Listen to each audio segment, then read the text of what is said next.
Hello mga bay. Ako lang sorry sa inyo nga ang kanang mga panghimo na ako diri kada adlaw. Kablig ba oy. Kada adlaw diri pay magbomba ako nitong ano. Yung fresh juice. Bumbahin natin ito yung puso ko. Yan. Yan yung puso ko. Araw-araw yan bay. Bomba-bomba bay na matso na lagi ning katabang bay.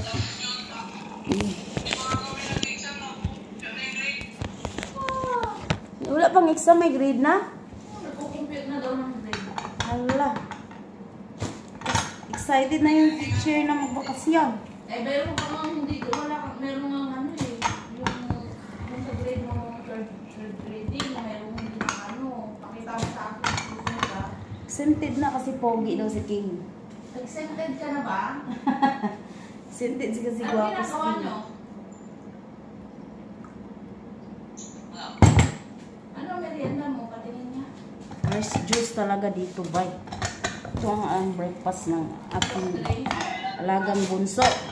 Yung naghihintay si Sarah kasi siya na ang pabitbitin ko kasi marami pa akong iayos, bay.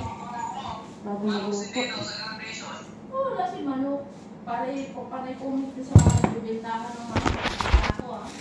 Pag-inokti ko kayo. Nicole, bakit hindi mo itutuloy yung magpupulis? Ayan. Nicole? Ito ako, boss. Pinapay dito. Ba't hindi mo itutuloy Tapos yung itlog na ginawa ko sa kanya. Teka, may buto. Ano ba yan? Uy, saan ba? Sige na, Sar. Gora Magsiman na. ka na lang. Si Manolo ko. Ay, wala. Okay. Tapos yung itlog. Ito, itlog na lang, Sarah. Ta-transfer ko na lang. Ayan. Sunny side up. Pero tatlong itlog to. Isang dilaw lang gusto niya. Review ka naman, hindi yung puro kapul. Nabiyak kasi ano. Ang ginawa ko dyan. Maliit yung tinakip ko. Ikaw, yan dyan? Si ate na. Sundot. Okay mga bay, sandali ha. Di ang mga bay, nagkating ko diri galon kaya naigipalit nga buwak sila, baling tig-init, sig pamalit ani mga buwak. Nangalagas tanan ang mga dahon. Mao na nga nagkating ko aning galon kaya akong itabon dito. Aron basig ko nung mabuhi pa, hindi ma-expose gid sa init ba. Ayan mga bay, human ako dito butang sa galon dito sa kanang buwak bitaw sa gawas kay naay buwak ditong gipalit sila. Inahurot nagkalagas ang mga dahon kay init lagi kayong panahon si nigarag pamalit anang mga buwak tungod atong naina malayi. Nga naabtan mig alas 12 in taon sa pagtrabaho.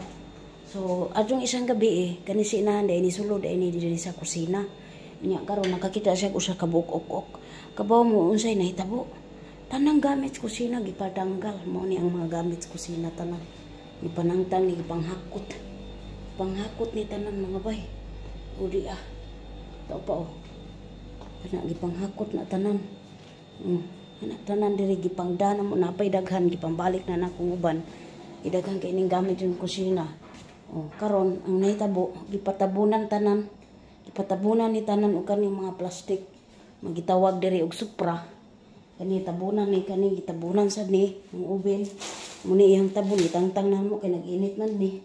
O kini ubin gitabunan sad ni kay naman ay pultahan sulod unya dito ang spray sa ok-ok. Tabunan ni tanan. Ay wala ni hawan na ni tanan bay kani gipangtabunan ni tanan. Anak gabi na kay minahuman. Tanang gamit diri gipanangtang. Karon ang nahitabo pila na ka adlaw ri sige slag bisyo. Atong miaging adlaw kuan kanang na dunay bisita ang akong alaga diri. Bukod sa bisita mga bay, nagpaluto pa yung bisita niya, dinala sa bahay nila. So ngayon ginabi na kami. Tapos marami mga bisyo-bisyo doon, marami ligpitin. So pinabayaan ko lang. Tapos kahapon nagbisyo na naman sila sa labas ng biglaan. Imbis na yung plano ko maghimay ako na sa loyot, hindi ko na naman nagawa kasi habang ako dito, prepare nagpupunas ako ng mga kutsarag, tinidor, mga sandok. Nagtawag naman tong alaga ko, may mga pinapagawa na naman siyang ibang mga tawag kung ano-ano. Hanggang na late yung salata ni tatay. Nakapiso na naman ako, pero hindi naman as in piso. Naintindihan naman niya kasi sabi ko, tawag ng tawag yung anak mo, hindi ako makatuloy-tuloy paggawa ng salata mo . Sabi kong ganon. Intindihan naman niya kasi nung isang gabi, ganon din ang nangyari. Dahil nga may pabisita. Kasi si tatay, pag lunch niya, pag dinner niya, oras ng dinner niya, dapat ang oras na yan, dyan mo talaga ilagay. Mahigpit siya sa mga ganyang, mga ganyang,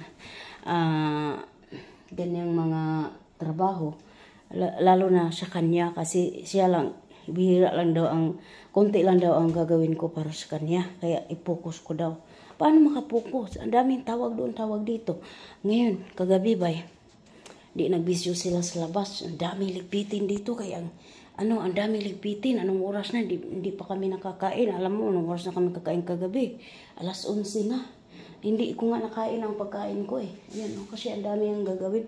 Ito kibali ang dinner ko sana kagabi. Yan. Itong kubos, may palaman niya na adobo. Hindi ko nakain. Bakit? Ang dami ko pang iniisip na trabaho. Ito, hindi pa natakpan. 11:00 na ng gabi. Kasi ang dami pang bisyo doon magagawa. Ngayon,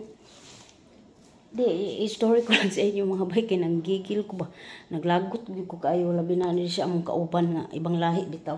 So karon daghan kayo diri maligpitin, hugasan, daghan kayo. Ang kayo si Saranghiyo, o sarang hugas. Kay, kuan gipasagdan na ako siya ng hugas, kay nanghakot palagi ko sa mga gamitan nan. Kay gipatangtang kay daghan, kay ni gamit diha, o naawan, nakita nyo, naawan. Gipatangtang na tanan, kay di na mo tangtangon, hindi kasi magkasya yung supra. Si kunti na, pwede naman takpan lang namin yun.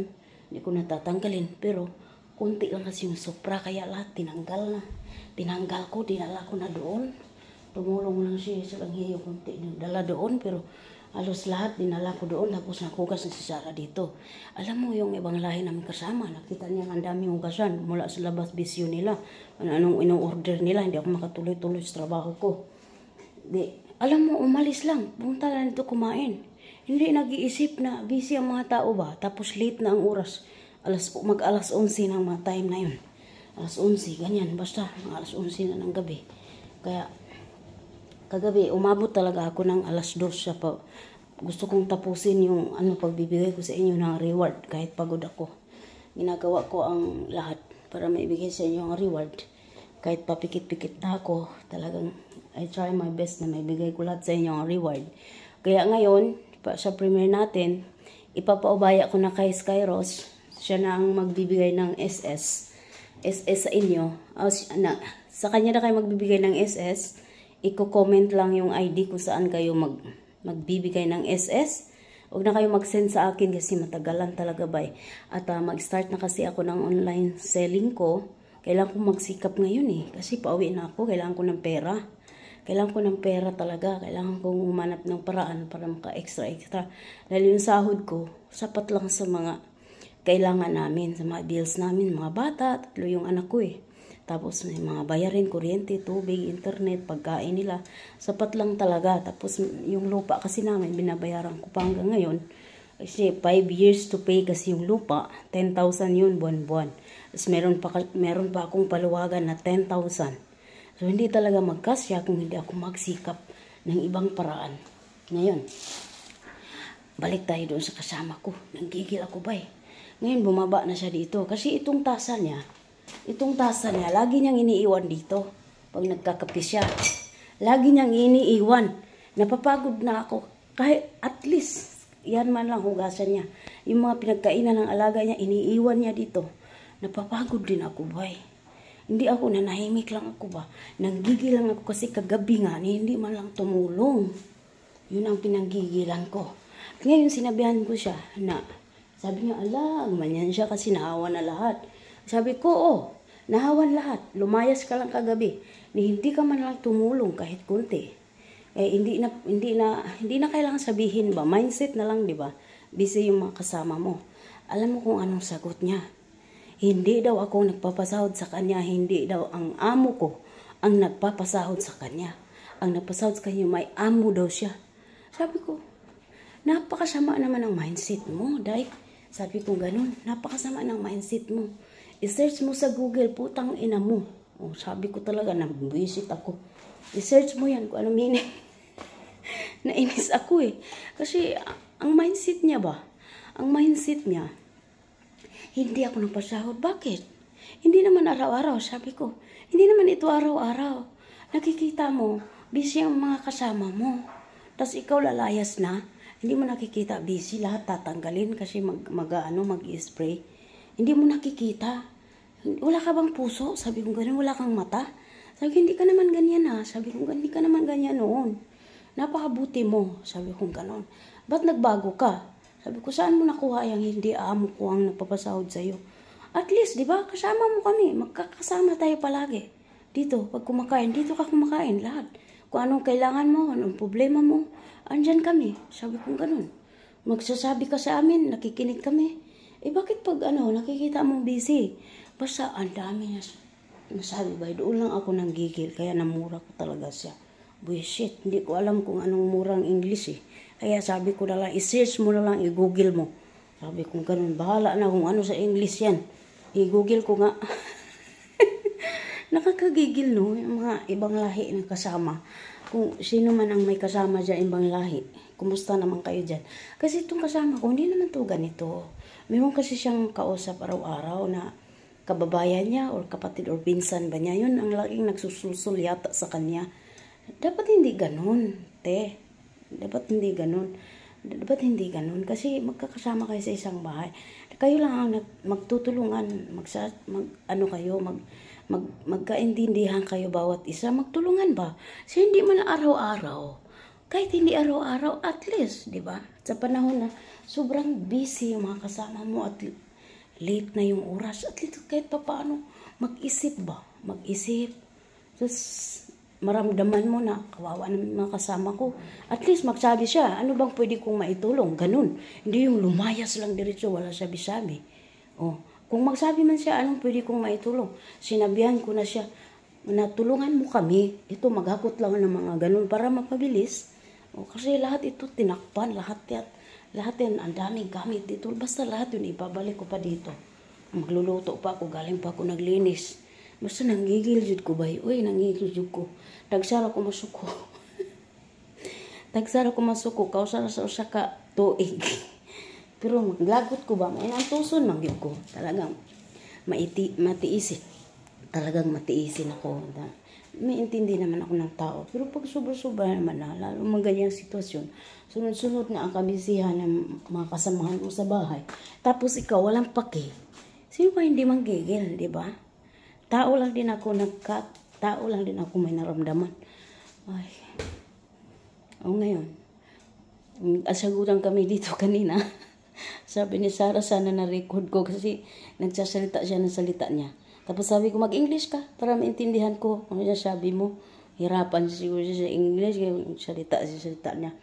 Sabi ko, ako in-English ko silang English para gusto ko malaman niya na gano'n, nagbago na siya. Sabi ko, you change a lot. Sabi ko gano'n. That is not you. Sabi ko gano'n. Hindi naman kita dito pinapabayaan. Hinahayaan kong alang, lagi kang nagiiwan dito mga hugasan mo. Wala, may narinig ka ba sa akin? Sabi ko gano'n. Ngayon, sinabi ko lahat sa kanya. Lahat na gagamitin mo, hugasan mo. Sabi ko gano'n. Nagigil ako eh. Kahit at least man lang, di ba? Ang daming hugasan mo lang, umaga, tanghali, gabi. Tapos dinagdag pa niya yung mga hugasan niya dito. Kunti man lang.